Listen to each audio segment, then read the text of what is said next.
Hello and welcome to the Paid Search Podcast. As always, I am your host, Chris Schaeffer, and I'm here to talk about Google Ads. That's what I talk about every day, and as many of you have noticed, this is the podcast with no fluff, all focus. It's all about Google Ads. There's no chatting. That's why it's just me, and it's going to be me for a while. That seems like a lot of people really like that focus, and I'm going to keep it up that way. But just to deviate from what I just said, just for a moment, please bear with me. I have to tell you for years, I have talked about how much I love Texas, and I have to make a small retraction from something I've said for many, many years. I recently went out of state, went to another state. Apparently there's other states in the union, and I went to one of them. And guys, I have something to confess. Texas may not be the greatest state in the union. You know what? It's not hot everywhere. Some places it's actually quite cool. Some places it's actually quite pleasant. Even in August, July of the year, it's actually very nice with a cool morning and a warm afternoon.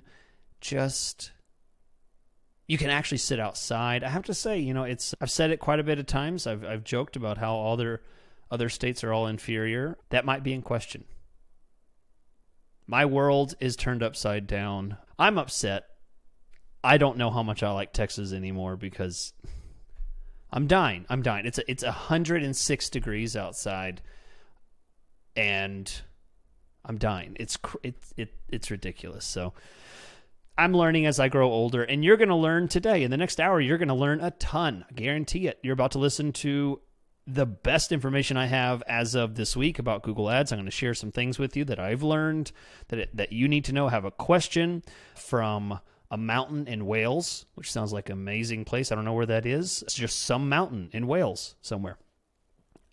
We're going to hear from Neil, who lives on a great mountain somewhere, and we're going to talk about a topical discussion for the week is comparing two strategies. I'm going to break them out and show you exactly my thoughts on two different strategies, a popular strategy and the Schaeffer strategy. I think you know which one's my favorite, but we're going to get into that in a minute. Before I do, I'm going to talk about the metric of the week, and before I talk about that, now we get into the reminder. Every week I tell you, please go to optio.com/PSP.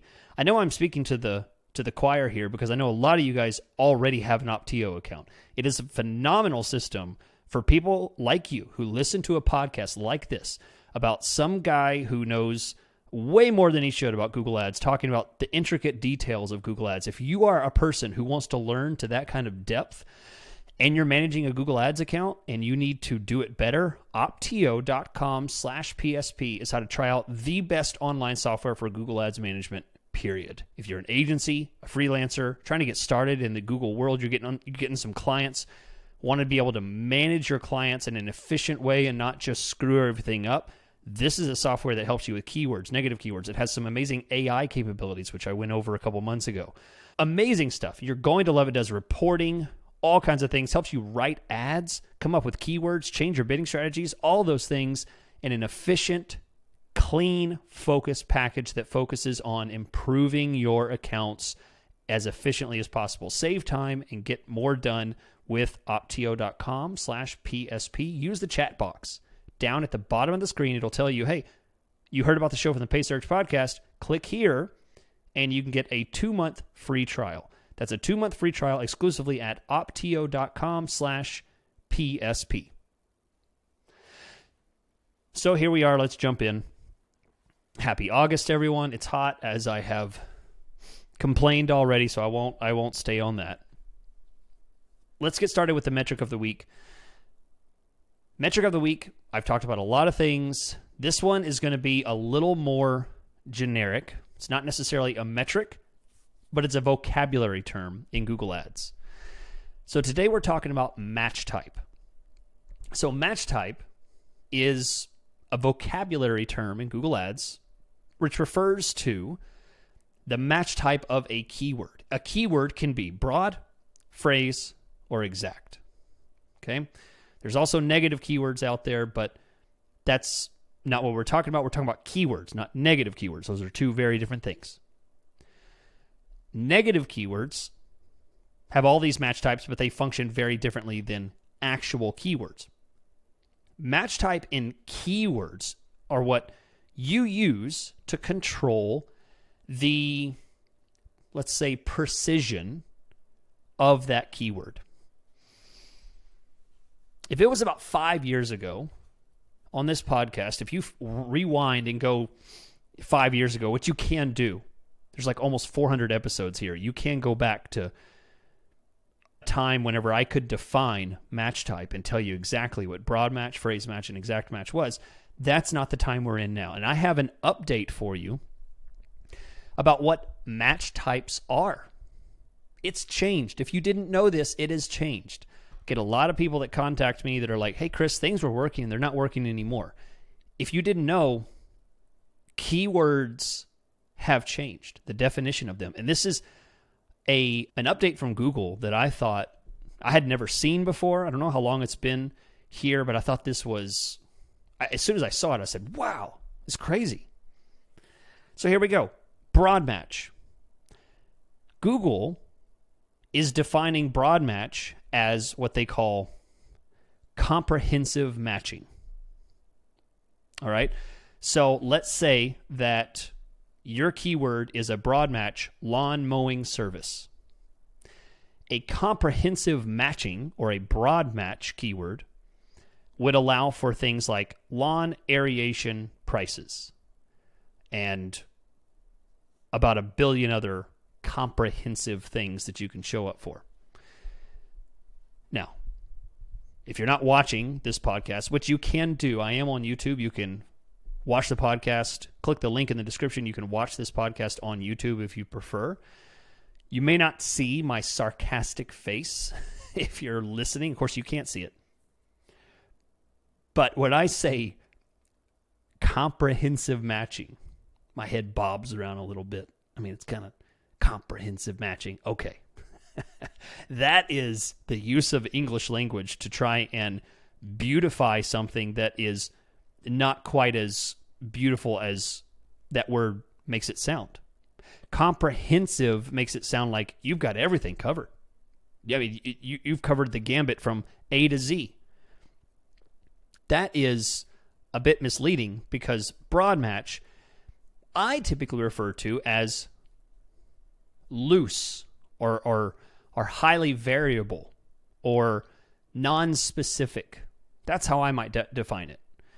But Google's defining broad match as comprehensive. And any broad match keyword can, and this is the definition they use, the ads may show on searches that relate to your keyword. And the word relate is in bold. Ads may show on searches that relate to your keyword. Let's go through the next definition. The next definition is for phrase. This is what they call moderate matching. Okay? Ads may show on searches that include the meaning of your keyword. You may have never heard that phrase before because that's a new definition of phrase match. I knew this was the case. It's evident in Google Ads that phrase match is no longer what it used to be defined as, which was essentially words that were in that particular order that match the words in that phrase with words before or after, but it has to be in that order. That used to be the definition. You could look at old books, print edition. It's written on dead trees. If you want to read that old format, you'll find ancient technology referring to phrase match in that way. That's not true anymore. And listen to the definition that they have now.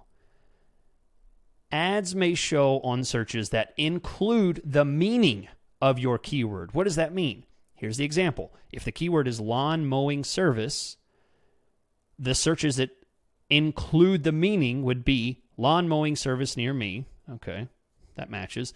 Hire company to mow lawn. There we go. Immediately, you've seen that it's broken the phrase aspect of it. And now none of those words are in that order. It doesn't even have the word mowing It doesn't even have the word service in there. It was hire company to mow lawn. The original keyword was lawn mowing service. The search term that it matched for was hire company to mow lawn. That's because, I harp on this all the time on the podcast, it includes the meaning of your keyword. Keywords no longer match word to word. They match topic to topic, idea to idea, meaning to meaning. So it looks at that keyword that you have, even in phrase match, and says, okay, they mean this. What they mean is this. Their intent is this. The idea is this. Then I'm going to match it to an idea of an actual search that happens on Google and match idea to idea. There's the proof. It says it right there in black and white from Google. Ads may show on searches that include the meaning of your keyword. Okay, and then they give another example, landscaping service to cut grass. Okay, this search includes landscaping. Grass, it doesn't even have the word mowing at all. The original keyword was lawn mowing service, and the search was landscaping service to cut grass. All right, let's move to the last one. Last one is the most shocking to me, is exact match. They call this tight matching. Completely done away with the whole exact kind of terminology. I imagine down the road they might even change match types to encompass names that actually refer to the new definition. But for right now, we still call them broad, phrase, and exact. But it is not exact, and Google doesn't call it exact. They call it tight matching. So here's what they define it as. Ads may show on searches that are the same meaning as your keyword. Dramatic pause there. Let's say that again. Ads may show on searches that are the same meaning as your keyword. And that's why in the example it says lawn mowing service, and you get lawn mowing service as an example, and then grass cutting service. That's another example that would show on the exact match lawn mowing service. So grass cutting service is the same meaning as lawn mowing service. Now, this is one example out of billions of possibilities for all the different keywords that are out there. So you can imagine, even in tight matching, even in exact match, meanings are interpreted by computer, an algorithm, program. If you pick bad exact match keywords, you're going to get bad meanings. Bad meanings match to bad meanings that come from search terms, and you get traffic that is crap. You get bad traffic. Black and white, it says it right here. Meaning to meaning matching. Idea to idea, topic to topic. I've talked about it. I was so excited whenever I found this documented in Google. It's right here. Word to word matches are gone. Basically been gone for a while, but we've had a hard time pinpointing exactly that, what are these changes that we see in Google? And now we know. Meaning. We're dealing with keyword meaning, not words. So that's it. That's the metric of the week. The metric of the week, the vocabulary of the week is match types. You now know what your match types mean, and you need to make sure that you're using the right meaning whenever you choose the right keywords. So choose wisely, because now you're dealing with comprehensive matching, moderate matching, and tight matching. It's a whole new world out there. Speaking of new worlds, I'm going to jump across the pond to Neil from a mountain in Wales, who is very kind to say, "Hi, Chris. Thanks for your wonderful podcast once again. I make sure that I do 18 minutes of learning every day, so your podcast enables me to do that on the move." Awesome. Love it. You're going to get a lot of days of learning, because my podcasts are way longer than 18 minutes, but that's awesome. Love to hear it. My question to you is, how do I know what to set my cost per click at for a new keyword at the start of a campaign? I've tried the planner, the keyword planner, in Google Ads, but I find it to be a bit hit and miss. Thank you, Neil, for your question. You're absolutely right. I do not recommend a keyword planner tool to do this for you.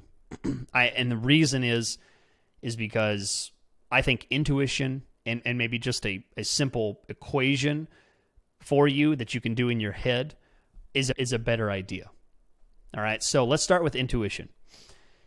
Intuition would tell you, let's say you have absolutely no data at all. You are starting a brand new campaign, brand new keywords, entirely different industry. You have zero experience at all, and you're just guessing, okay?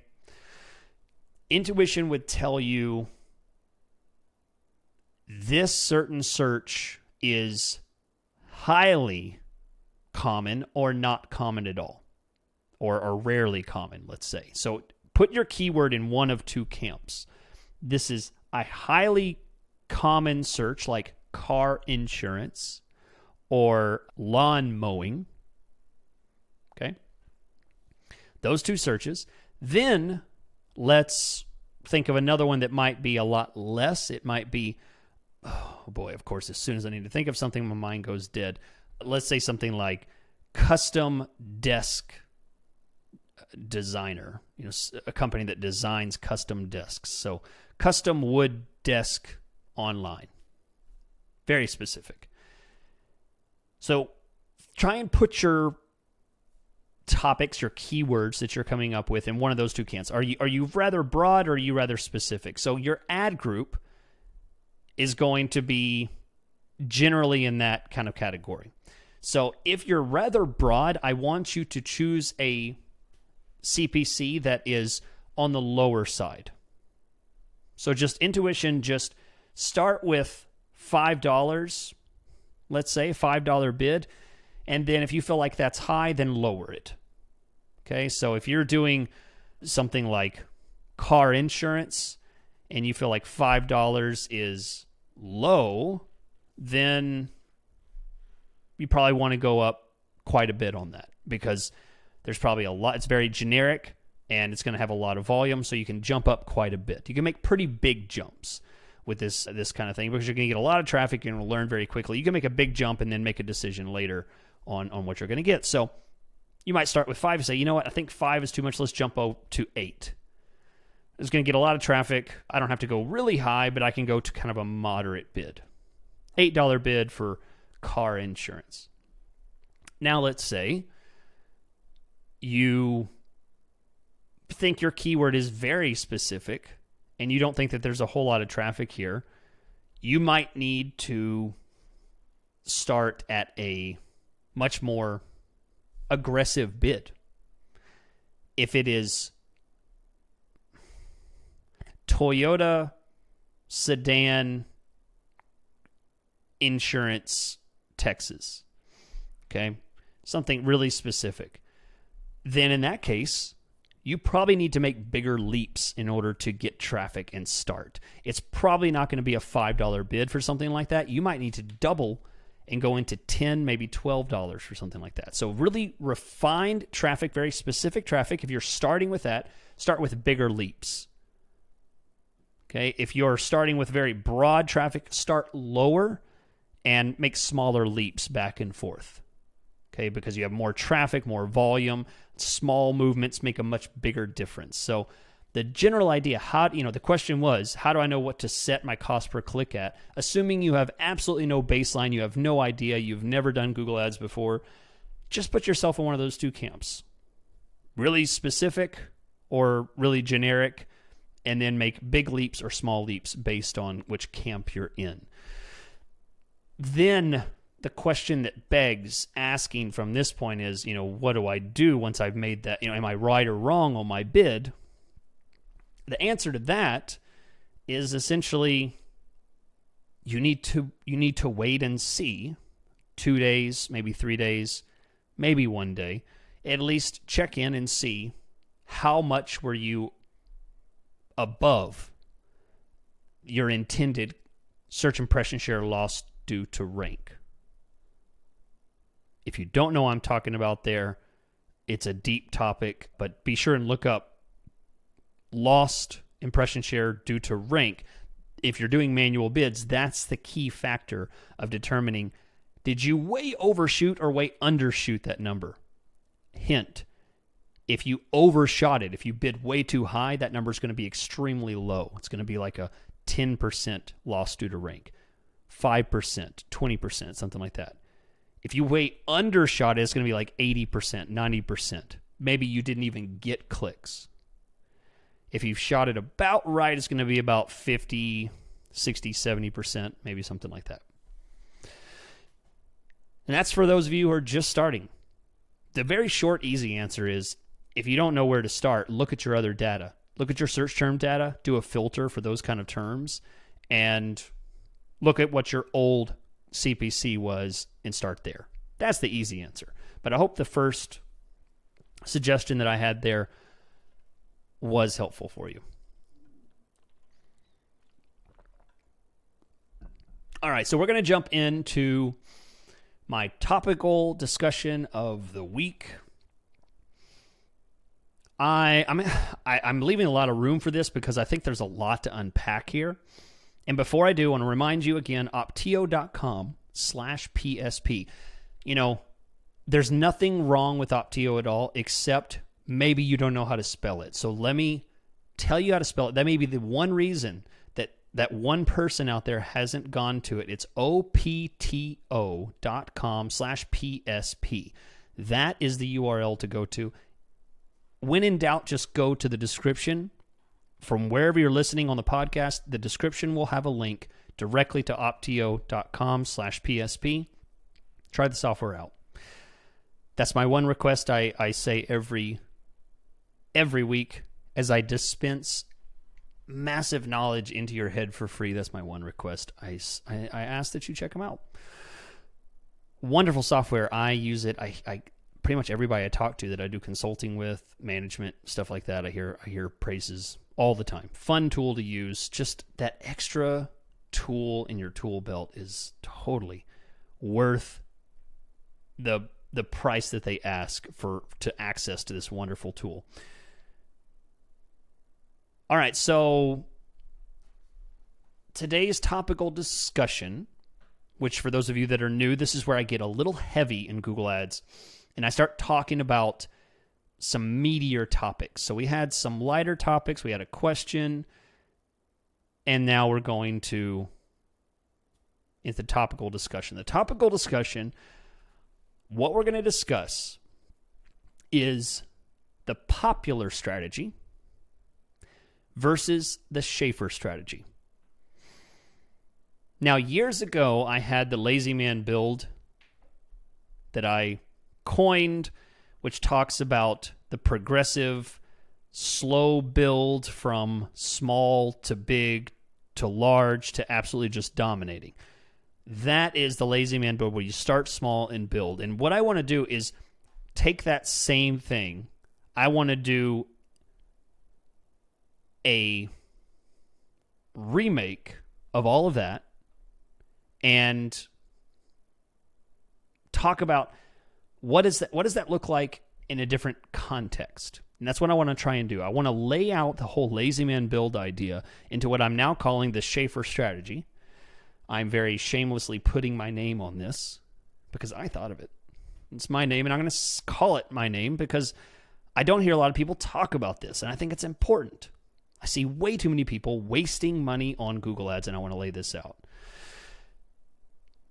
So, the popular strategy in Google Ads tells you to do this. Target wide and target deep. Okay, in other words, high spend, broad targeting. This is the popular strategy that is going to be highly suggested by the recommendations that pop up.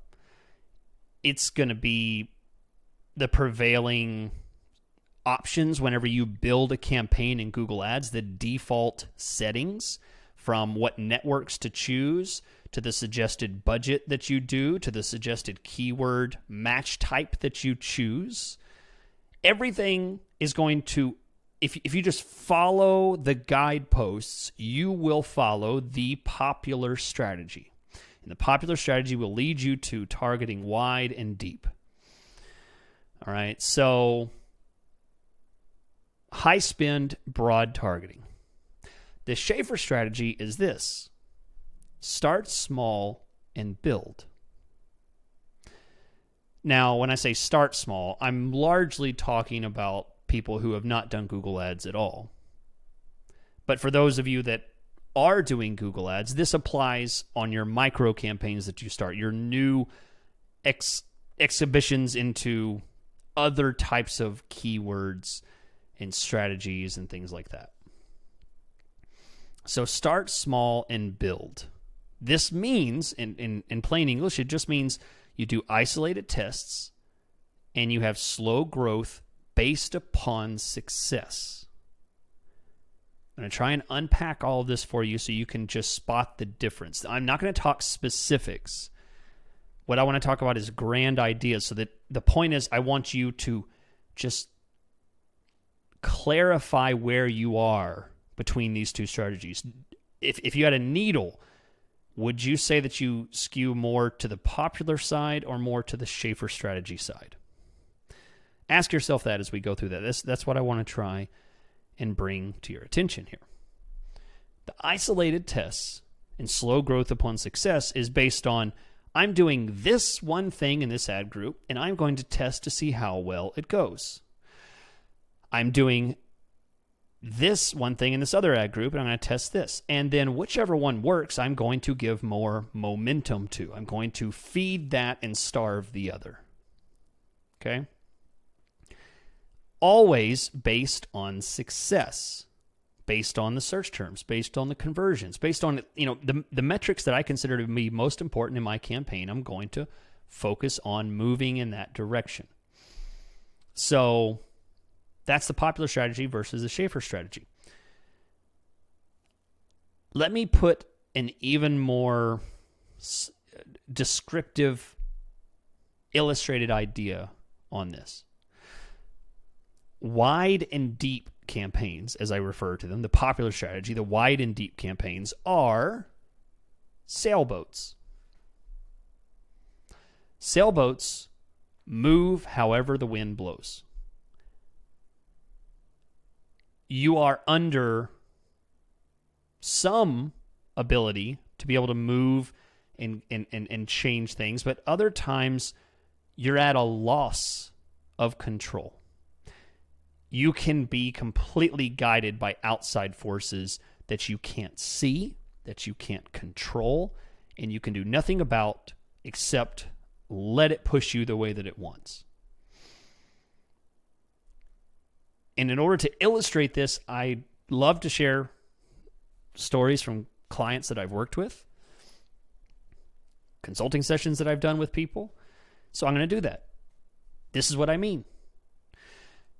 I have a person that I've worked with. They had campaigned for years that had a very specific phrase, a very specific keyword that they controlled. Highly important to their business. Just a core strategic search term that they controlled. They always showed up for. They contacted me, say, Chris, something's wrong with our account. For the past 3, 4, 5 months, we've just seen a continued decrease in conversions. Traffic's going down. We're not even spending money anymore. What is happening here? What I found is that these automated campaigns using broad match keywords, comprehensive match keywords, were diverting traffic to other things outside of that core word. And I just did a simple test. I did a search term filter to see how much traffic happened in the last 30 days compared to 6 months ago. How much traffic on this specific search term happened now? How many impressions? How many clicks? Not even looking at conversions, just how much traffic. They had lost like 70, 80% of the volume on that search. And it had been replaced with other searches. Other searches were showing lots of variations that were outside of what they usually got. So basically, this very thin, focused campaign strategy had been diverted and lost a lot of momentum, had been very diluted with broad, automated, just in many different ways. That's an example of them they had no control. They had no control to be able to stop that. That's what I mean whenever they move however the wind blows. That's what a sailboat, a wide and deep, a popular strategy can do. You don't have control. You lose control. Next, another fact about sailboats. They're slow and difficult to maneuver. Now you might say, well, yeah, but I mean, you can move them, but yes, let me again give another illustration, because I understand that sailboats can move, and I know you can move automated campaigns, broad campaigns. I know that you can adjust them. There are factors, but let me give you an example. Working with a client that I've worked with for a long time, they said, Chris, we need more business calls. We get a lot of residential stuff, but we want to do more business. And this was like an AC company, that wanted to do more business. So they get a lot of residential, but they lately have been getting a lot of business. They're like, these turn into really big jobs. We like these. Can we get more business? With a popular strategy, a wide and deep strategy, this kind of campaign was impossible for me to try and prioritize business. I could put keywords like commercial, AC, or HVAC repair, stuff like that. I could put that in there, but I can't force that campaign to get more of that traffic. I can't do it. It's impossible. That's an example of slow and difficult to maneuver. There are really the only way that you could do something like that is you set up a whole nother campaign that's just focused on commercial business traffic. Now you have a whole separate campaign to work on. That one has to build up momentum. You might even have some cannibalization going between the two, where one is eating the traffic of the other, and some issues there that definitely could happen, certainly if you're using broad match kind of stuff there. That's an example of difficult maneuverability between this kind of strategy. So sailboats. Hey, I have nothing against sailboats, love sailboats, but if I want to get somewhere, you know what I want? If I need to get somewhere fast, I want a race car. That's what I'm going to call the Schaeffer strategy. The Schaeffer strategy is about fast momentum forward and ability to maneuver quickly. Race car. Schaeffer strategy campaigns are race cars. I'll give you more examples. Here we go. Schaeffer strategies have specific targets and very narrow traffic. That's why when an HVAC company comes to me and says, hey, we want to get leads, that's why I have more questions whenever they say that, because I'm like, okay, where, what's your ideal client? What kind of jobs do you want? What kind of jobs don't you want?